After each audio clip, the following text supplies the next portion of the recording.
Hi, welcome back to the Crushing Iron podcast. I am Mike, the age grouper with Coach Robbie. How you doing, buddy? I'm doing great, man. How are you? I'm freezing in Wisconsin, but I will be heading south tomorrow. Back to Nashville. Yes, back to Nashville where it's like, I don't know, I understand it's about 80 degrees. Maybe not 80, but 60. Which means it'll be 30 like the next day. So Exactly. So today I'm pumped, man, because this is our first podcast with a guest. And we are bringing on one of your athletes who has made some really nice strides in cycling. And we're going to talk about how that happened. And you're going to kind of break it down, what you guys went through. So with that, let's welcome Blaik. How you doing, buddy? Hey, man, good. How are you? I'm Long-time awesome. Listener, first-time caller. yeah. Might I add, only 4-star reviewer. Yeah. So if you found that review not helpful, I appreciate it. Yes, But I wasn't also the first review, so I think you were. Yeah, that's true. I was kind of setting the bar, so you can't set it too high. You're an early adopter, so that's fine. So. Yeah, Beta version of the cast. Just keeping it real out there, man. It was early in the game, and he wasn't quite sure, you know. Now people are starting to be like, all right, well, some other people seem to like this. I guess I can tell people about it. Yeah, because, you know, like how many people really have confidence that they can just pick something out of the air and just say, this is it. And plus, we're just starting to get, I don't know, okay and better at this. Although we're getting a lot of good feedback, and I appreciate that. We could keep using more because we're just kind of doing this for the love of the game, and what really helps us is people spreading the word.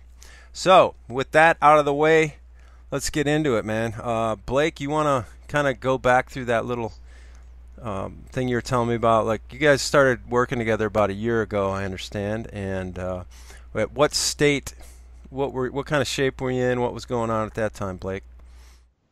Yeah, well, it was about a year ago. I'd come back from an injury that I'd had that took me out for about a year. So after that had been dealt with, I kind of had a year where I just played around, did local stuff for fun, kind of did what I wanted, kind of watched around, had my eye on some people, and just kind of was really good friends with Joanne Langdon, liked what she had done, so got in touch with Robbie. And when we started working together, I maybe had a background in stuff, but not really a base when we started working. I mean, go out and run for an hour and stuff like that, but nothing like what we did or what we worked up to. So, what distances were you doing before the injury, or if any? Were you doing triathlon or? Oh yeah, I'd done triathlons for a couple of years leading up to that. I'd done a couple of half Ironmans, a couple of marathons. Don't really know the count. I guess I should, but no, I decided that I was going to do Ironman Lake Placid and then signed up for that. And so that was the purpose of getting back in touch and deciding, okay, it's time to get a coach and to get serious. So I had a little bit under a year when we started working towards that. Okay. And where was your bike at that point? Roughly, what was your half Ironman kind of time and things like that? My best half Ironman time there on the bike was probably about an 18 that I'd done. So averaging about 18 miles per hour over a half Ironman. I did that at Challenge Atlantic City. So probably middle of my age group would be about where I stood if you compared me against everyone else. Okay.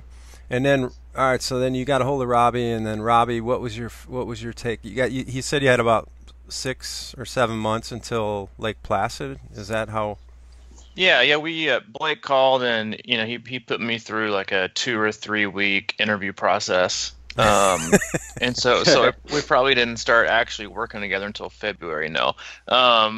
We started working together in January with Lake Placid being in July, and got a little bit of his background and running history and the injury he was coming off of. And then, the biggest things with Blaik in the beginning were, from a coach athlete standpoint, when it comes to not just the relationship you have with an athlete, but understanding their physiology and their specific types of, if they have any kind of health issues. Blaik's. So if you were a coach and you dropped in and looked at Blaik's training peaks, you'd see like regularly, heart rate ramps into like the 190s, 200s, and like 210s.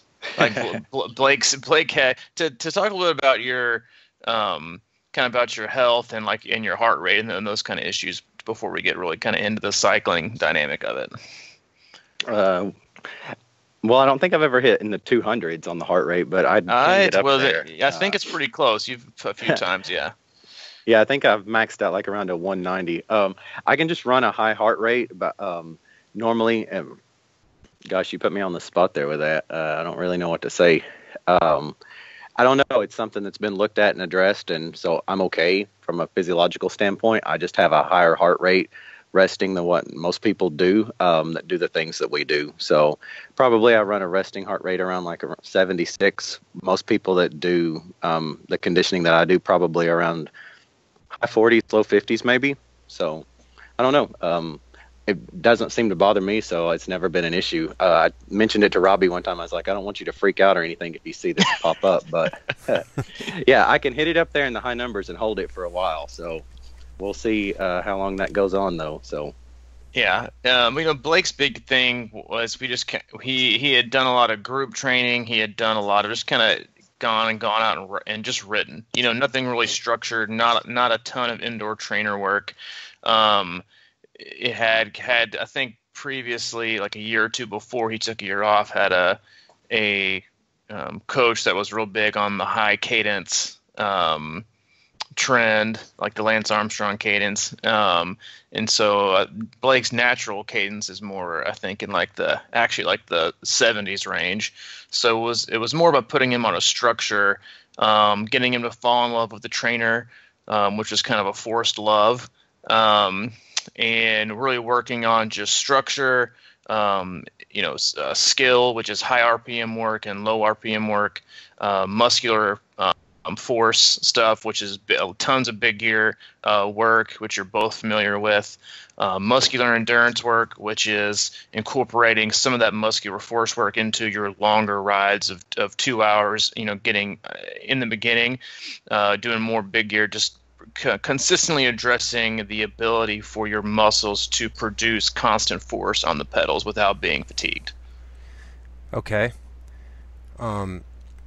So where did you take him? I mean, like, what was step one, and like, where did you want to go? So he was already pretty eager. I mean, I think anybody you find that's already signed up for a full is like, there's not much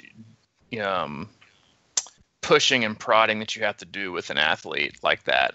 The biggest thing I think in the beginning was the terminology.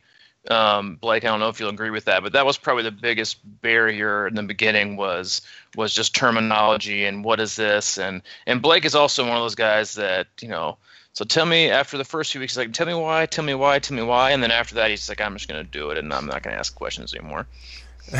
Well, what kind of questions did you have, man? Well, Robbie was right. I had used a coach for about a year previously to that, but we hadn't really done any structured training. It had been like go out and ride for an hour, 2 hours, just get the distance in. And it was great to get introduced into the sport.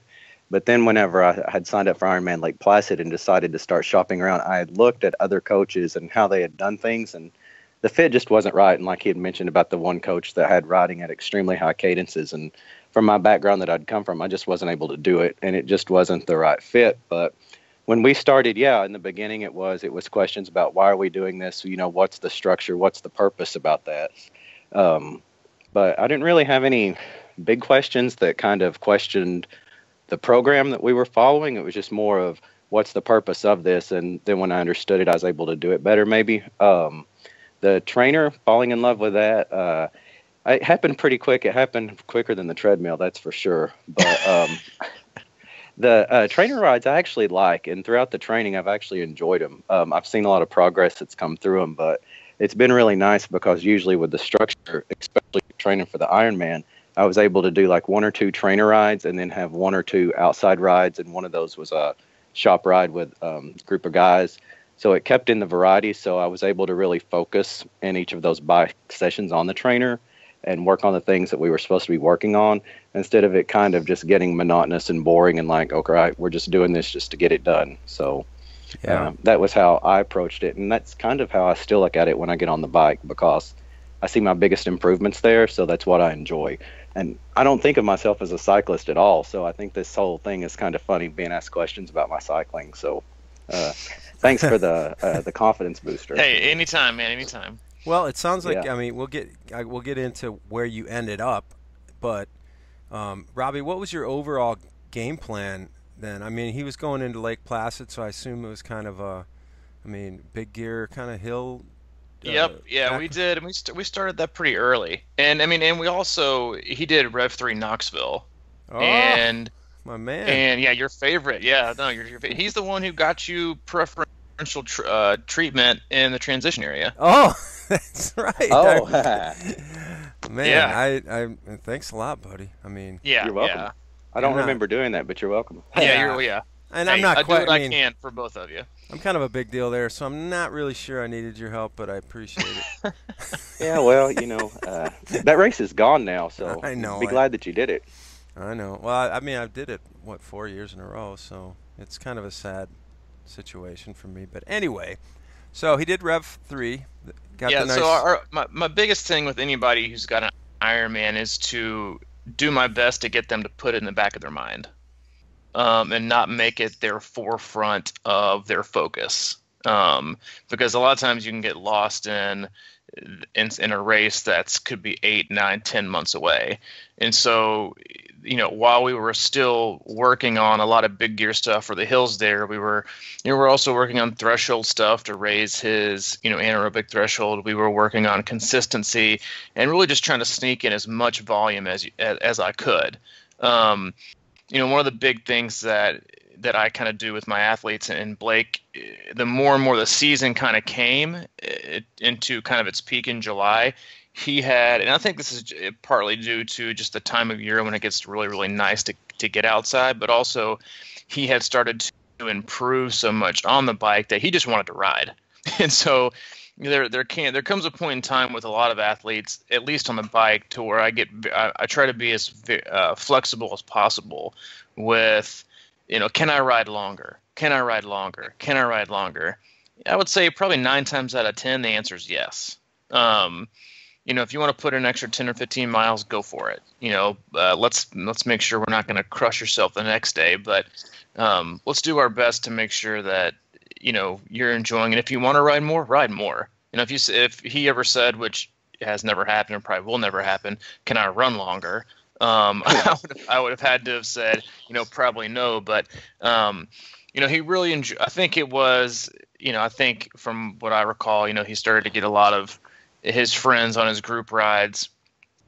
Hey man, you're really starting to kind of pick up the pace a little bit, hang up towards the front of the pack, not really gasping for air on the hills, and I think that kind of made him want to ride more. And so if you want to ride more, I'm all for letting you ride more. Is that true? Yeah, where we live. Yeah, absolutely. Where we live, especially this year, during the training, it just fell to where it was really nice, the weather-wise, but it's really mountainous. Well, as you know, if you've done Knoxville, but out through around. And so when you're training for Lake Placid, I mean, you've got these great routes that you can go and do, and they're really intimidating to a lot of people. And so whenever you can get to that level to where you can just go out on a, random Wednesday and go ride this thing called the Wall, which is this 3 mile just straight up, or Foothills Parkway, or things like that. It's really fun. And I know from having an endurance background before I started with Robbie that whenever you have that level that you're not going to be able to keep it, it's going to come and go. So to enjoy it while you can. So when you've got friends that want to go out and do it and you're able to do it, it's like, why not? So, and plus it's a lot of fun. It's probably the discipline out of the 3 that I enjoy the most throughout the year. So when you've got that window, I just said, let's go do it. And you'll never hear me ask to run more, but definitely to ride more. But most of the time it was kind of to be honest, sometimes it was for planning stuff. I'm not very OCD with things, but to try to nail it when it'd be like, go ride 3.5 hours. And you're looking at routes and you're like, but I've done this route so many times, or I've done this one. You're trying to figure out stuff. And it's like, you're at that, you don't want to make the coach mad phase. So I think that was what that was in the beginning with asking that. But then, there were a few where I went in and had some ideas in my mind that I wanted to do. So I was like, let's go a little longer. So, but no, I like it. And I appreciate whenever you did let me do that, We did have some double bike days though that I think that I didn't like as much, and that was probably the one part of the bike training that I didn't like probably throughout the whole thing the most was having to get on the bike the second time in the day, but not too many of those. Double Trainer Tuesday. That's one of my favorite. Yeah, it's one of my favorites. Getting close to peak Ironman training. It's one of my favorite times of the year. Is Double Trainer Tuesday, 2-hour Big Gear Thursday, double ride Saturday, Sunday. Is I think one of the best Ironman race prep weeks you can put together, because you can easily sneak in over double-digit hours on the bike. Yeah. Let's talk about that Tuesday a minute for a second. The double. What kind of what's that look like? What is it? Two completely different workouts? Is it a? Absolutely. Yep. It's two different. A lot of times, especially if you're going for a hillier course, I'm looking at like an hour and a half early morning threshold workout where you're just kind of crushing it, raising your power, raising your anaerobic threshold, raising your heart rate, maybe an hour and 15 minutes long, and then before work and then after work, some big gear stuff. Because the big gear stuff is more about strength and torque than it is high heart rate and high power. So you can, especially if it's a 1 minute interval up to a 5 minute interval, you can hold that with a low cadence when you're not trying to do power. You're just working on strength and torque on the pedals. And you can do that without, crushing yourself. So you can sneak in almost 3 hours on a weekday, if you split it up like that. Now, you're going to be incredibly fatigued when you do the next day and then the Thursday. But in that time of year, if we can sneak in, for Ironman training, the biggest thing is sneaking in the volume when you could sneak in the volume. Mm-hmm. And I'm a huge, and a lot of people, and Blaik, actually I think ended up really enjoying this part of the running, was a lot of people will do the traditional long ride Saturday, long run Sunday. And I think that's a great way you can structure a lot of weeks. But if you think about it, those are the two most flexible days of the week, traditionally speaking. Right. And why would I waste an entire day on 2 hours? When I can maybe do like a Wednesday double run, hour in the morning, hour and 15 in the evening. Most people can fit that in, because if you can fit in a 2-a-day workout like most people can during Ironman or even 70.3 training, you can fit in an hour run in the morning, an hour and 15 in the evening. Well, then on Saturday, Sunday, you've got 2 huge full days to get in 4-hour, sometimes even 5-hour back-to-back rides and really maximize the amount of time you have on those 2 days, instead of just minimizing it to long ride Saturday, get up Sunday, run from 7 to 9, and then I'm just going to kind of piddle the rest of the day. Well, I'm a huge fan of, and obviously you both know this, is that double ride is just getting the more and more volume in the weekends when you have the time. Plus, that's the time where most people are able to get out and ride anyway. So, get out and ride. Is that typically the Blaik, and you can step in on this, was that your kind of baseline structure for cycling, the Tuesday, Thursday, Saturday, Sunday? Yeah, pretty much. It changed around a little bit, but pretty much it was 4 rides a week. I think mine was Tuesday, Wednesday, Saturday, Sunday. But yeah, the thing with those double rides, though, and Robbie told me this early on, and I believed it from the science, so I didn't question it, was working off that cumulative fatigue. But what you don't realize is when you're in it, it gets a little intense. So a lot of times for me, that double bike, it wasn't necessarily the physical part. Even though I was tired, it was working on the mental side of it. And I didn't realize that was going on at first. It's kind of hard to get on a trainer after you've worked out, gone to work, come back, get on the trainer again, type thing, to sit there for an hour and a half again. But what were we talking about with the were you yeah, as far sorry, as I just had a complete brain fart. No, but I mean, that's pretty much the layout, is twice a week on the bike, and then whether it be one and then a split, and then on Saturday and Sunday you kind of try and get some longer mileage in.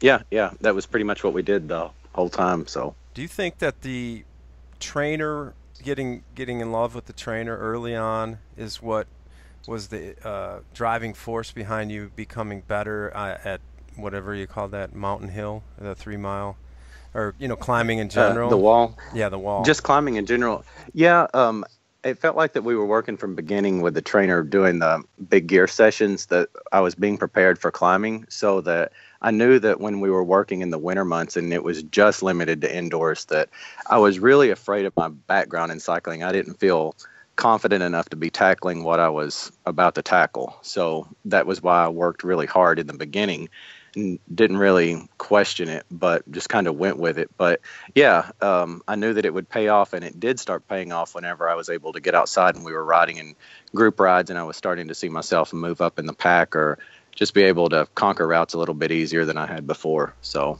and how long you think it's really nice.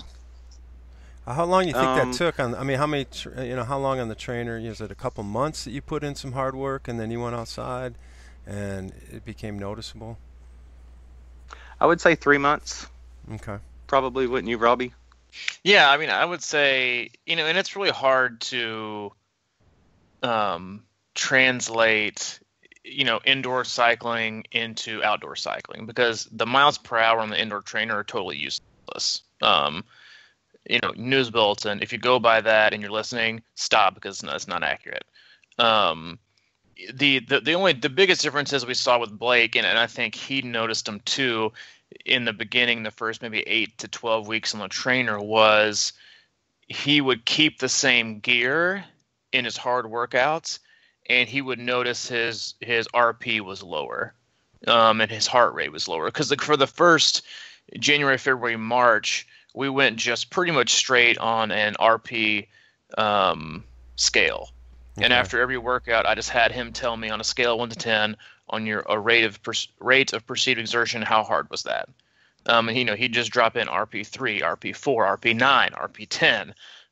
That lets me know how he's doing and how he's getting stronger. It also lets me know when he needs a break. Because I can look back and yeah, go ahead. Well, that RP thing, can you kind of go through that, what that means exactly? Yeah, so your rate of perceived exertion, scale 1 to 10. 1 being I'm literally barely getting the pedal going over the top, as far as effort wise. That's how easy it is. On a 10 is, this is as fast as I can go, and I can probably only hold it for less than a minute without falling apart. Okay. And for somebody whose heart rate was so inconsistent, the best way for me to kind of find a good baseline for him and to kind of produce and construct his performance management chart and his annual plan was to just kind of get a feel of, where he sits on what feels good and what doesn't feel good, what's really hard for him and what's not really hard for him. His light trainer work with high RPMs were always one of his least favorite things to do. High RP has felt really, really hard. And a lot of that was, he just didn't like it because he's a natural kind of lower cadence guy. Yep, still am. Yeah, still am, which is fine. And that's something I'll touch on real quick. Is there's this huge cadence debate on low cadence is better, high cadence is better. I'm a huge believer that everyone has a natural cadence. Everyone does. The purpose of you when training and for a coach, for an athlete, is to maximize the efficiency of your natural pedal stroke. And just like we talk about training distribution, is a lot of times, unless you're just going out for a long ride, you don't want to hang out right there. You want to go a lot lower. So let's say Blaik, and like I said, I think Blaik's like a 70 to 75 cadence guy. Is we want to work 20 RPMs below that and the 50s for the big gear stuff, working on strength and torque, and we want to work in the 95 to 100 range on working on skill and speed. Because what we're doing is I'm not trying to change his natural cadence. My mission is to make that cadence more efficient, more powerful, and to make sure he's getting everything out of each pedal stroke and not wasting any energy. Got it. And so that's kind of where I stand with that. But for him, it was more of the, I'm actually looking through some of his notes right now.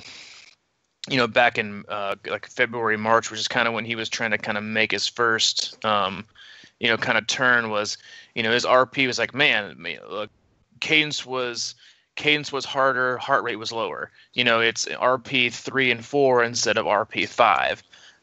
He really started to kind of come around, and get ready for his double rides. But he just did a lot of work. He put a lot of trainer work. He did the rides that nobody wants to do. He did the the active recovery rides. I'm looking at a workout he did in early April, a big gear workout, and his RP was 5, and it was, look at that max heart rate.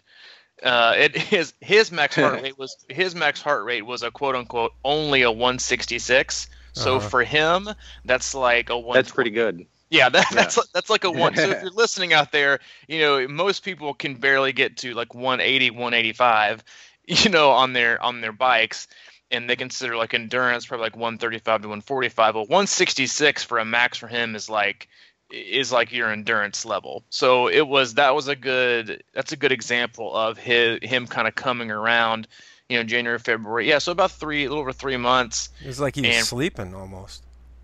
Yes, exactly. Yeah. Yeah. And that's April, so he's only, a month or two out from Rev, and really starting to get close to where he can start to do the work. And that's something that I talked about too with Blaik in the beginning, and I think everybody should understand when they set up their year is that we are training so we can train the way we need to train to get better. And that's the preparation, the base phase, where you're building that chassis. You're preparing yourself to be able to do the work that's going to require the hardest work, so you can really excel and you can really, succeed come race day. And a lot of people just don't want to do it. And I think that's one of the main reasons that people should get a coach, is because everybody wants to pound out TT efforts and TT efforts and TT efforts, and they just neglect the skill work, the big gear work, the muscular endurance work, the stuff that makes each pedal stroke more efficient. If you're not efficient for a pedal stroke, you might be mashing it and you're only going to get 80% in return. Well, every 5 pedal strokes, you're wasting 1 because you're losing 20%. And so the beginning part of the season was kind of, again, laying that foundation so you can prepare to do the work you need to do the work necessary to do well at Lake Placid. Okay. So you went into Rev3 Knoxville, and did you do the half or the Olympic? Yes. Okay. No, the half. So you went into the half. That's your first race of the year, and that's a pretty hilly bike course. It's probably comparable to Placid over the full ride. Oh, yeah. Yeah, that's a super tough bike course. Yeah. Yeah. But the thing with the Rev3 course around here, though, it's our backyard, so we ride it all the time. So for most of the locals that use it around here, we use that race to kind of kick things off, just to see like where we're standing to start the year, pretty much. So that's the way that it's generally been looked at. So it wasn't that, and how we kind of looked at Rev3 and how I approached it was to kind of focus on like, all right, let's just see how this lays out to go in an endurance zone all day long. So I kind of pretended like I was on loop 2 or mentally tried to put myself like I was on loop 2 of the Ironman or something like that, or for the focus of that one. And so it wasn't a race that I went in looking for a time. It was more of like, all right, let's just practice going easy and slow, or easy and staying in comfortable heart rate zone the whole day. So okay. How'd it work out? I think it went well. We had a great day. No problems. I felt like I could have gone faster the whole day. So sometimes I was wanting to, but I was trying to keep that in the back of my mind, don't kind of have something in the tank to get on to the next round. So no, it went great. I think that was kind of a turning point for me mentally too, was after that, then it was kind of like, you knew it was on. It was like, okay, now we're really training for the Ironman. So it felt like everything kind of leading up to that was kind of like I was in a base or in the preparation for it. Then that kind of kicked it off. Yeah, so that almost gave you a catapult forward, is what you're saying? I mean, you came out of that race ready to go. Yeah.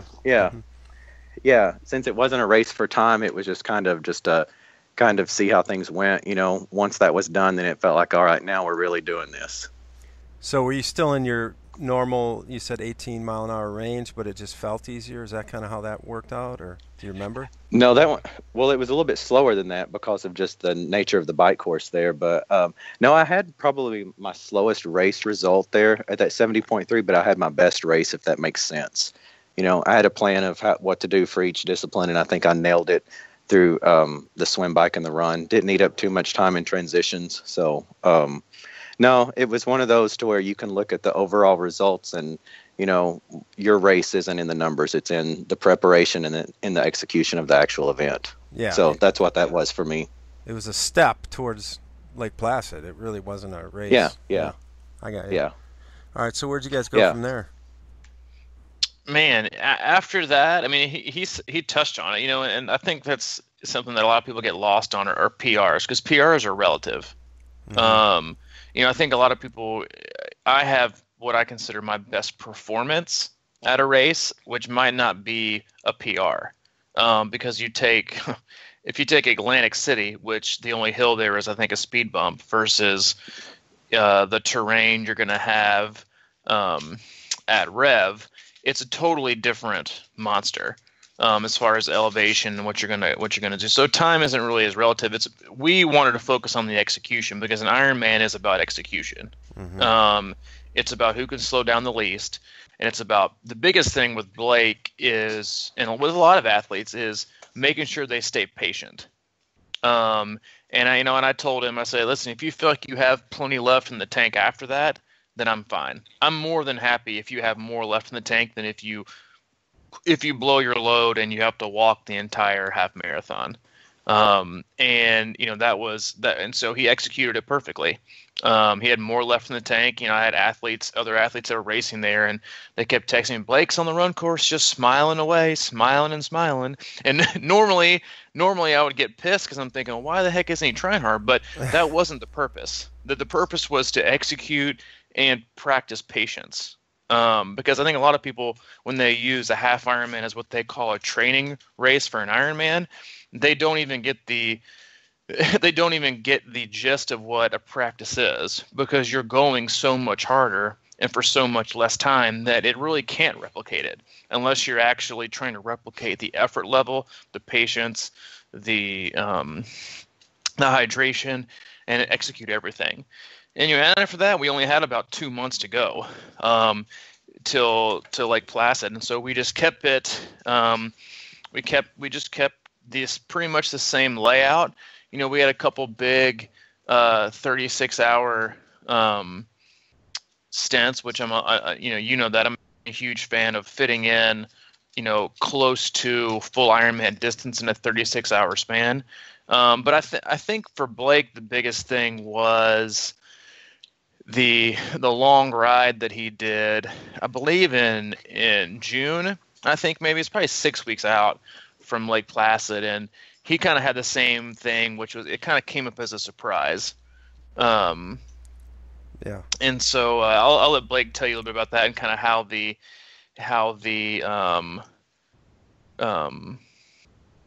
how that came to pass and why because it wasn't on our schedule to do. It just kind of came up, and he wanted to do the shorter version, and then I'll let him kind of tell the rest of the story. Yeah, it's called the Cherahela Challenge. It's a local ride that happens here. It's about the end of June. It's about 6 weeks out from Ironman Lake Placid. It's just a hell of a ride, actually. It's one that everybody kind of has as a bucket list item, and it kind of fits, so I'd asked Robbie about it. But it's 115 miles, as they describe it, and includes about 12,000 feet of climbing. Nice. And all of it comes after about mile 80. So looking at it, and I was really intimidated and scared by this ride. I mean, who wouldn't be? But a friend of mine that went up and did Lake Placid with me also did it, and another guy. And so we showed up on the morning of the ride on our tri bikes, and everybody kind of looking at us like, you're getting ready to do that on this? And we're like, yep. But to put it in comparison, I'd kind of just went back and forth, like, am I going to do the whole thing or not? I wanted to do it to get the distance in, but I didn't want to kill myself in the process. And I didn't know if I could or not, if it would be, I knew I could do it, but would it be detrimental to training for the Lake Placid? But come the day I did it, and it was fine. I'd kind of had a goal in the back of my mind to where we hit the Lake Placid elevation around mile 60 of that ride. So I was like, just make it to mile 60. If you have to quit, just get the total elevation gain in. So that way you're confident in that. And if you don't, and then after that, whatever happens, screw it, you can sag it in. But it was a great ride, and it was a great day. And, that really was a turning point, because that probably more than that ride meant more to the Ironman to me, because it was something that was local that I'd kind of eyeballed and thought, yeah, I want to do that one day. And then I actually did it, and felt really good, because, I mean, you start mile 80 and you've got a big 20-mile climb, and you've already done a ton of climbing, but the last 20 miles that you do of a century when you're flying downhill is just pretty awesome. So, no, it was great. I will say about Rev3, though, the awesome thing about that, and I kind of fell in with the training there mentally when that kind of also flipped for me, was realizing the next day I could walk and that I could get up and actually train. And that had never really happened at a half Ironman before. I'd trained for them, but had never really used it as a training race, so to speak. So I'd always felt like crap afterwards, or you have to take 2 weeks off. And we didn't do that. We didn't do that with the Cherahela ride either. And, the next day I went out and did a long ride, and I thought it was funny because the caption in the comments section said something about it should be a mall walking pace, or think mall walking or something. And that was about what it felt like. But no, that was a really awesome ride, and Robbie let me do it, and I trusted him and I knew whenever I was going back and forth that his judgment was better than mine, and he was kind of letting me make my own decision on it, whether I was going to do the shorter version of it or do the full thing. So I'm glad that I did the full thing. It gave me a lot of confidence moving in, but it was a nice little mental victory to look back and to be able to see all that hard work had paid off, and that I can do something, on that magnitude and still be able to walk and function and work the next day. Yeah, which is huge, right? I mean, I sort of learned that this year when I did Lake Logan and could jump right back into it. It's partly forced because it was so close to my Ironman, but you really get a springboard off an event like that, I think. I mean, especially if you felt good coming off it the next day, maybe you took a day off and then got back into it. And I think that is so underestimated in the grand scope of things, is using those huge training days and, not coming out and just busting your butt the next time, but at least, just sort of riding that wave into the rest of training. And it sounds like that's what you did. Yeah. I'll also tell you a funny story that happened on that. So as you start the long climb, there was several people that were riding tri-bikes on it, but it was mostly road cyclists that were doing it. And, we take a lot of crap when you're riding a tri-bike around roadies, so to speak. But that day, there's probably 5 or 6 of us that started the climb. And as you're going up, being on that tri-bike and passing people on road bikes felt pretty good on that, doing that big climb up the side of the mountain. So that was another one of those nice big boosts when you're passing people on a climb, and it's also coming, around mile 100. Felt pretty good. All right, yeah. Let's take it in towards Lake Placid a little closer and see, where you were at maybe 3 weeks out or whatever. I think I'll touch on this super quick, is that when he did that 115 miles, that was about 40 miles longer than any ride he had ever done. Ever? Ever. I mean, as far as our training cycle. Within our training cycle. Yeah, within our training cycle. And it was kind of one of those, let me just show you can do it. Kind of like the one day where I passed you on the trace and I said, hey, Mike, you're not doing 60 today, you're doing 100. And you were like, excuse me? And I was like, yeah, hop on. Yeah. And it's more of a mental thing, Huge showing you that you can do it on, and so I think the biggest testament to Blaik and his training and his, how in shape he was that he did that 115 mile incredibly hard route, did a split run the next day, and then the next weekend he followed it up with 2 4-hour rides. Very nice. Yeah, and so at that point we're looking at end of June. And after that, it's pretty much cakewalk. After that, I mean, you're not going to get much more increased fitness for that. But after that, it was like, let's just slowly get our peak down. and see what we can do, because he had put in so much work and so much volume that, you know, the week after he did, so in a 1, 2, 3, 4, 5, 6, 7, in an 8-day span, he did almost 20 hours of cycling. If you want to include his 115 miles, and then at the end of that week, and then the next week, he put in, 11 and a half hours.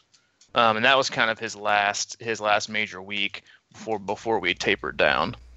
All right, Blaik, how was that treating your run? All that cycling. Actually, I loved it, because Robbie told me, I kind of questioned him at one point, asking him why I wasn't running more.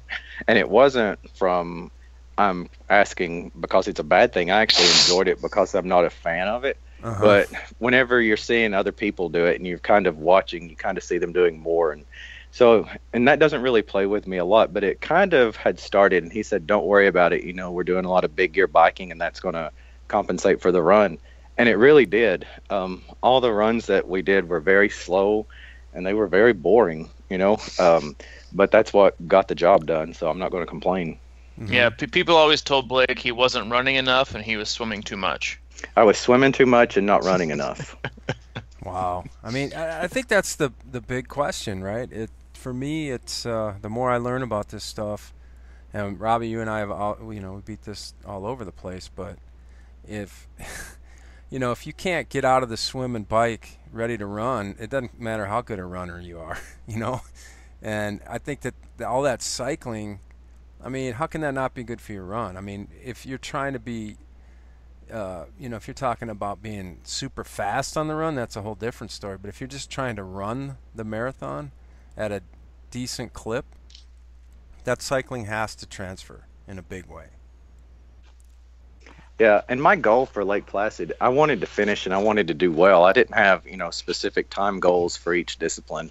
And that was kind of how I approached the training. I didn't want to look like a fool in the race, I wanted to do my absolute best. So I was very happy with how things went. But doing a lot of the big gear biking, man, that was the one area, that was even more so than the swimming, was where seeing the improvements as it kicked in with the run.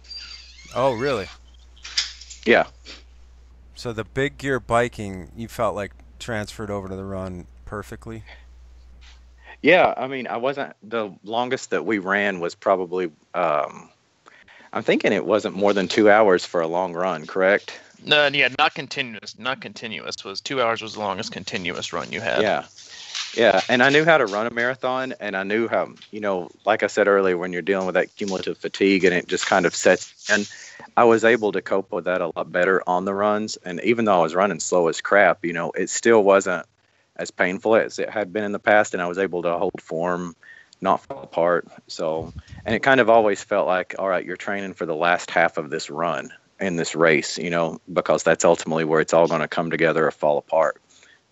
The last 13 miles of it really sucks, then that was kind of the fear of that's how that day is going to be remembered for me. So I didn't want to have a bad ending to the run, but on the same side of the coin, I didn't really want to do the work to become a better runner, if that makes sense. So I really appreciated getting to steal run help from the other areas, like from the biking and then from the swimming. Yeah, all right, let's talk about your race and talk about the cycling portion. I mean, you can talk about the swim a little bit, but let's kind of go into I assume you swam fine and you got out of there okay and were ready to bike. And then how did the bike go for you? I mean, let's talk about your swim just for a quick second. I mean, I know this isn't a swimming cast, but how did your swim go?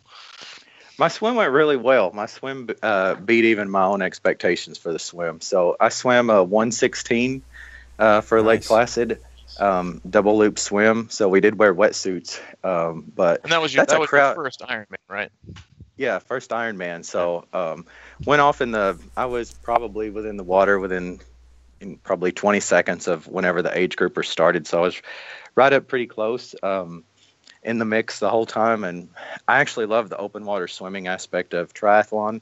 So being in that contact mess doesn't bother me. I had a great swim, but Robbie swam my butt off getting there, so I expected nothing less. But I was kind of surprised with the overall time when it was all said and done. But I didn't realize the actual time until the race was over. You know, when you get out and you glance at your watch or the race clock, sometimes it doesn't register. So I just seen the overall time and was like, ooh, I did pretty good. So off we go. Good job, man. So you were well aware of the How Not to Suck at Swimming podcast that we just released.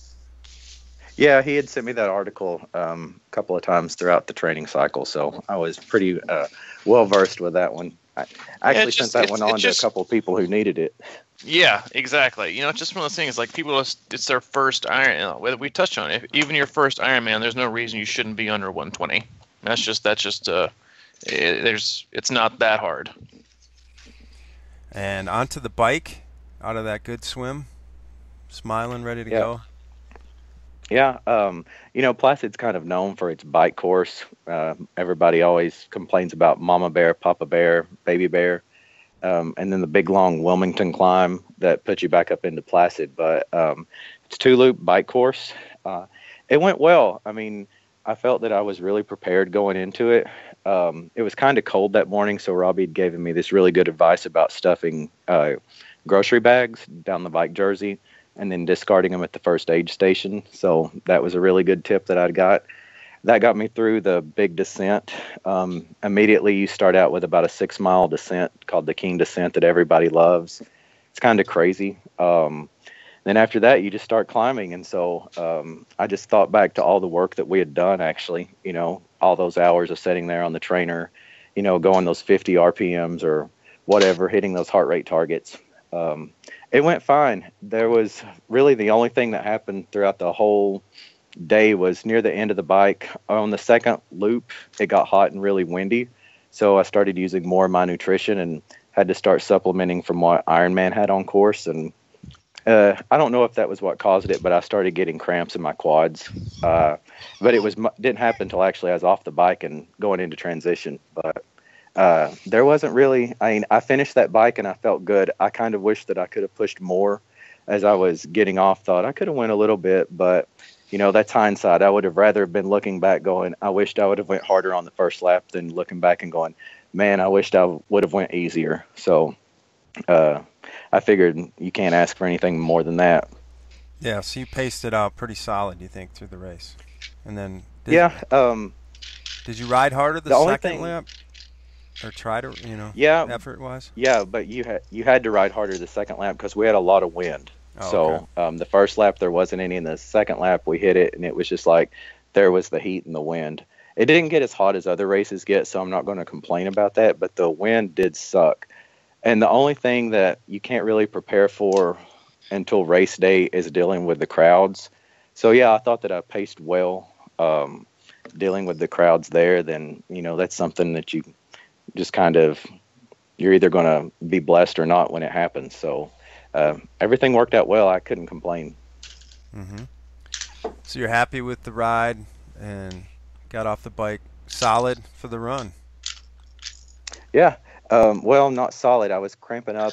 You know, like after you get off and you take those first couple of steps, I started cramping up on the inside of my quads and had gotten into transition. And Robbie kind of gave me some grief after a while for this, but got in there and there was a guy and he goes, yeah, I'm ART. He goes, do you want me to get that for you? And I was like, no. And as I was getting ready to head on the run, it kept cramping up. And I thought, oh, no, I'm in trouble. So I was like, yeah, if you don't mind. And so I had a 20-minute T2. But looking back, probably if I wouldn't have addressed that issue, it would have crept back up in later on throughout the run. So that was really the only foreseen thing that I popped up that I had to deal with. I had some cramping issues during the first leg of the run. Just was patient with them, and they went away and negative split the Ironman marathon because of it. Wow.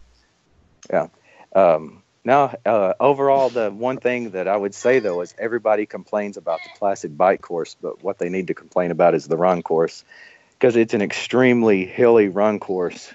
But I will say that being around mile 20, when you know that you're going to finish it and you're feeling pretty good, or things kind of mentally change there, and it's like, all right, now it's the rest of this feels like a victory lap, so to speak. But to look back and go, yeah, that did pay off, you know, because even probably leading up to the race, I was a little bit skeptical if I had run enough. I'd trusted in the training, but I was like, I'm getting ready to find out. And I feel like I had my best marathon overall at the Ironman.